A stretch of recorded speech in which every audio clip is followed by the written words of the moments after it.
Good morning. Today is July 10th, 2018. My name is Kira Scruggs. This is my second reading strategy video for Concord University's Reading 520 class.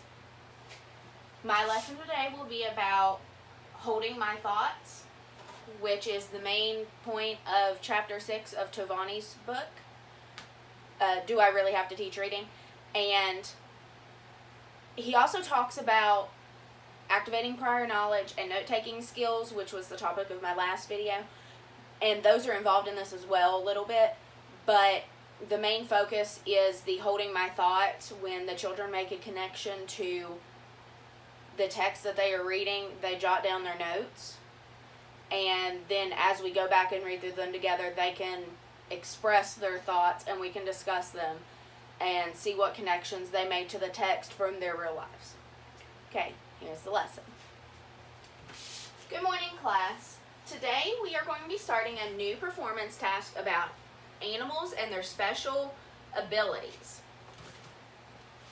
We will follow our usual routine, which is read and annotate, full read where we read it together, take our Cornell notes, answer our questions, and then we will do our graphic organizer and begin our essays. Remember, this takes about a week for the whole process. Your articles of this time are about animal adaptations. So let's talk about what we already know on our topic. What is an adaptation? An adaptation is something that allows a person or an animal to live in their surroundings without having trouble. Can you think of an animal that adapts to its surroundings or has adapted to its surroundings? Okay, and an animal that has adapted is a bird. A bird has wings that allows it to fly. Or a fish has gills that allow it to breathe underwater. We can't breathe underwater. So we would have to adapt or change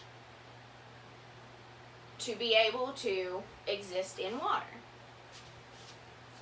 Alright, so good job on that. Today we are going to we're going to go over our reading skills, our reading annotations, and then we're going to reveal our new one. So, our first annotation skill is our check mark. Our check mark means that you understand what you just read.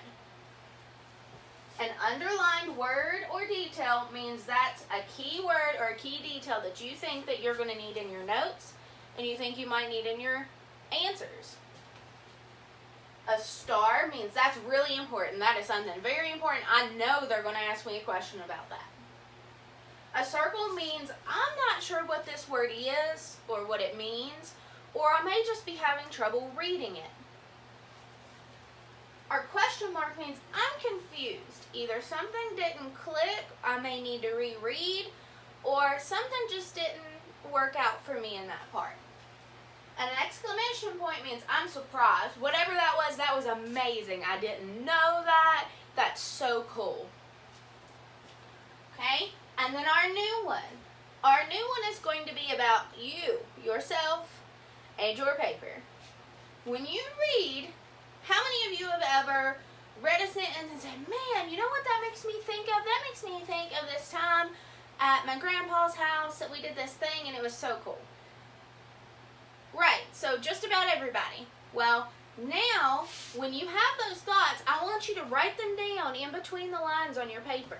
That's why your paper you have in front of you today has such big spaces underneath the lines. That's so you guys have room to write your thoughts. Now, we're going to call that holding my thoughts. And that's going to be our new skill on our annotations list. Words and comments mean that you are holding your thoughts for when we go back and read over it. And then you guys are going to be able to tell me the story of when you were at your grandpa's and you guys did this really cool thing and it made you think of this. Okay, so first, we're going to look at our source number 1, titled Desert Birds. Okay, Desert Birds, the first paragraph's really little, so we're going to read over it together. And then we're going to see if you have any thoughts that you could write in any of the margins or between the lines. Okay, source 1, desert birds. Deserts are the driest places on Earth. They are also some of the hottest places. Yet some animals are able to live there. Certain birds are very good at adapting to the dry desert. Okay, do we have any thoughts? Oh, you went to a desert on your vacation? Cool. Is it like the beach? No, not really. A desert, it has no water. The only water is stored inside plants like cactuses. Any other thoughts? That's really good, guys. Okay, so those are things that you could write in your margins in between the lines, especially the question about deserts and beaches being the same thing, because they both have sand, right?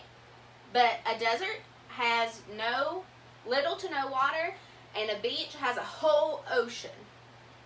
Okay, good job, guys.